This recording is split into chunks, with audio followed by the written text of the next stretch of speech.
That was a blast, that show.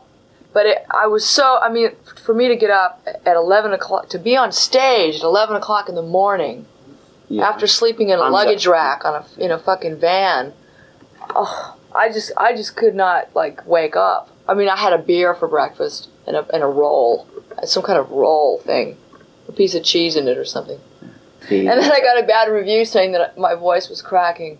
Oh, that's great. This last two years, I got nominated Best Female Vocalist in the circus magazines, but it doesn't say anything about the guitar playing, you know, and that kind of. I mean, I've been playing guitar since I was 11 years old, 16 years. So for me to get nominated Best Female Vocalist is kind of, it's thrilling, but I want to get in the guitar polls as well, Yeah. I just got to work a little harder, maybe. I never thought about that. No. Like if the rhythm player was to sing. Yeah. So where he could play rhythm and sing, and then I could just jam for a while. Yeah. That'd be a good idea. But then we'd have to do that on the record too. Don't you think? Nah.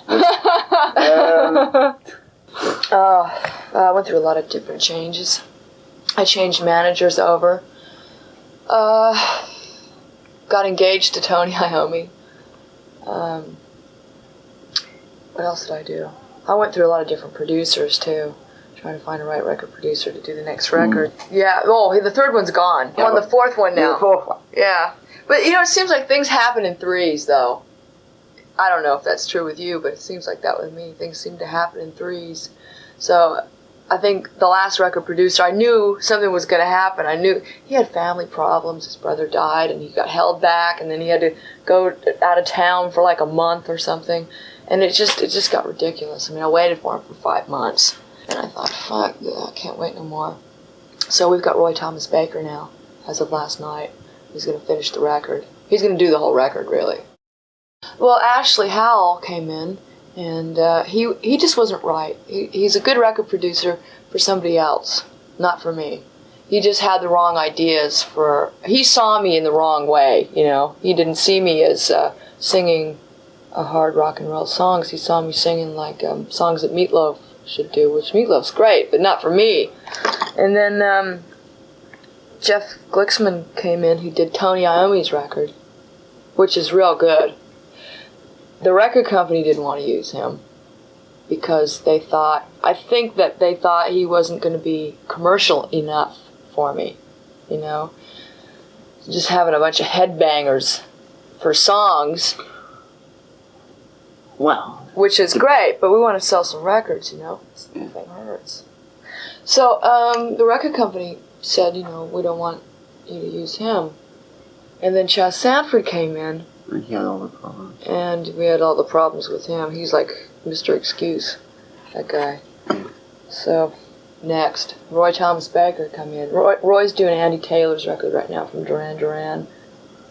And I'm real excited. I mean, Roy Thomas Baker is like the top of the line for record producers. Yeah. He's done all the Cars records and the Queen records and Cheap Trick and Journey and Foreigner. I mean, he's great. You can't get any better than that, I don't think. So I'm real excited. Plus, he's my buddy. I love him to death. He's a nut. A little humor in the studio never hurt anybody either. He's great. We're going to go in Monday. Going to start on a vocal. Because we've already got a couple of tracks. We've already got like 4 tracks down. So we're going to go in Monday and start on vocals. We'll probably use 2 with Chaz. That we use with Chaz, and then the rest Roy will do. I'd like to use little different things, little different sounds. I mean, instead of just bass and drums and guitar, I'd like to use... The hell's that? Oh, I thought somebody was playing guitar for a minute. Is this stereo?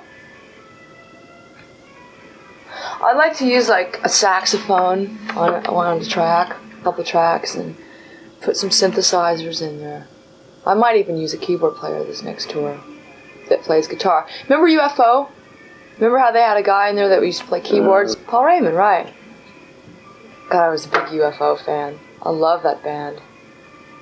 God, I love them so much. And Pete Way and Michael Schenker, I love him. He's one of my favorite guitar players. Richie Blackmore, Michael Schenker. I listen to Black Sabbath a lot too. The original Black Sabbath. Those were my influences. I listened to Hendrix, Led Zeppelin, and Jimmy Page. But my favorites were Blackmore and Michael Schenker.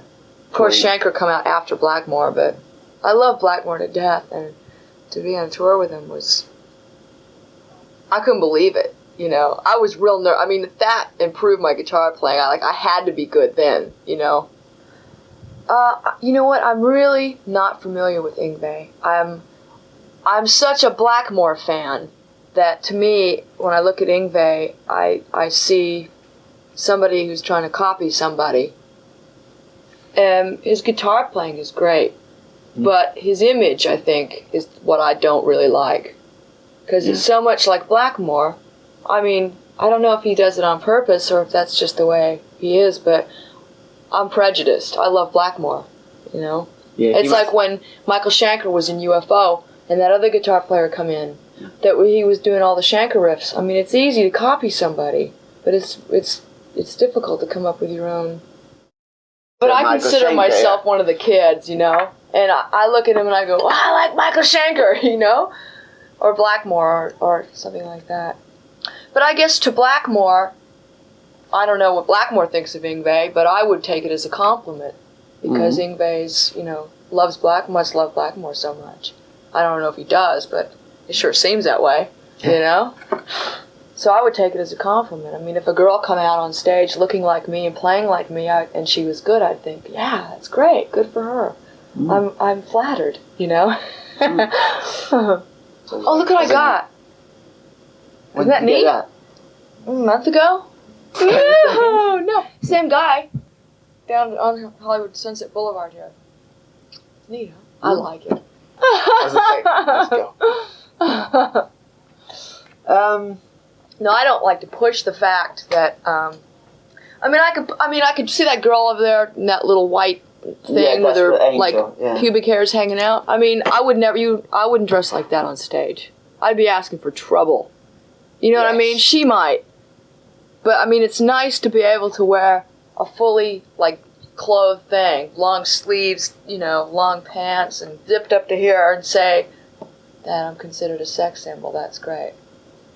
You know what I mean? I feel like I have to take off my clothes to do that. It's not me. That's not really me. Like my first album cover with that little leather G-string, and I don't know if you remember that Blood Beauty. I mean, that's not me. That's not really me. So I couldn't imagine doing a porno. I just don't relate to things like that. That bores me. Sex doesn't bore me. Yeah. But watching a porno would bore me. I do a lot, though. I mean, I do photo sessions and go to guitar shows, and I'm going to Dallas on the 7th to do a vintage guitar show with Billy Sheehan, who's the bass player from the David Lee Roth band. And me and him are going to go to Texas for about a week and just, you know, fuck around and play some we're going to do a couple songs on stage at the Ritz in Dallas and do some in-stores and, you know, things like that. Just to go have fun, really.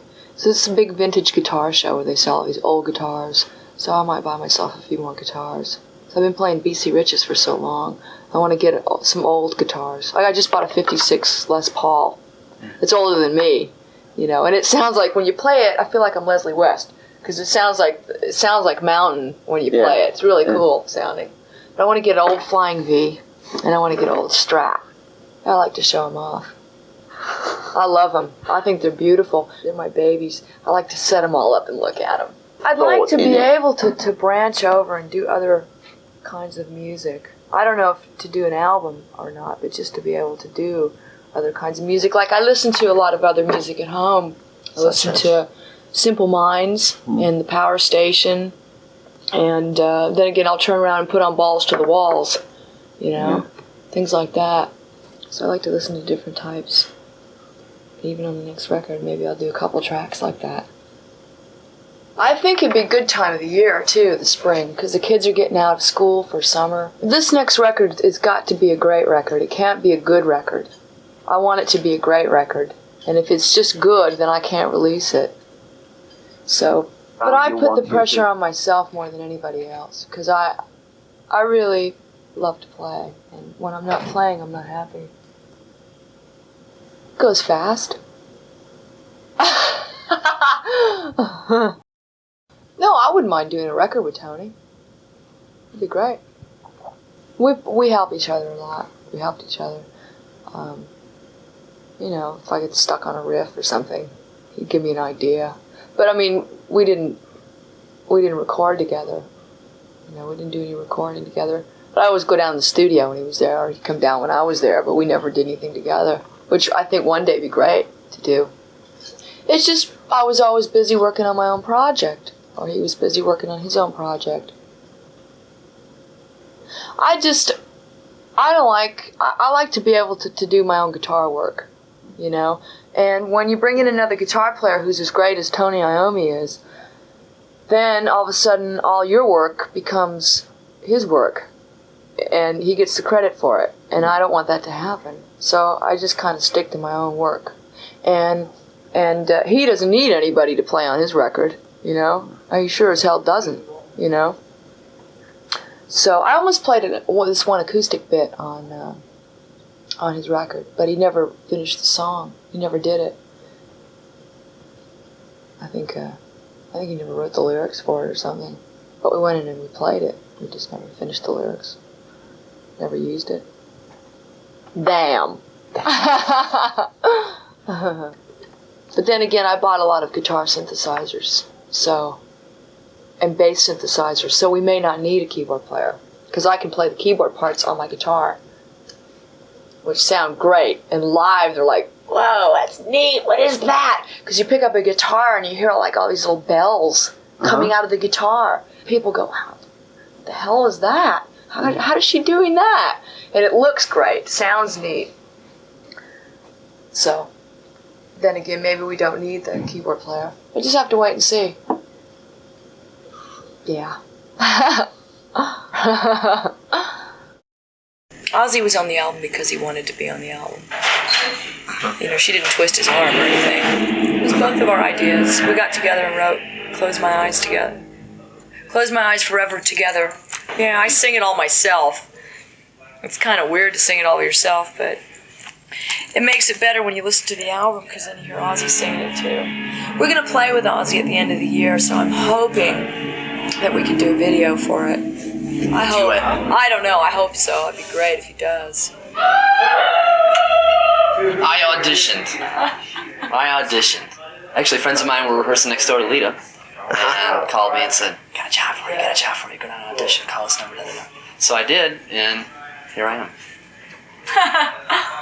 This is very interesting. The whole band is LA based now, but none of them were from LA originally. All out of auditions. Nobody I knew before, no.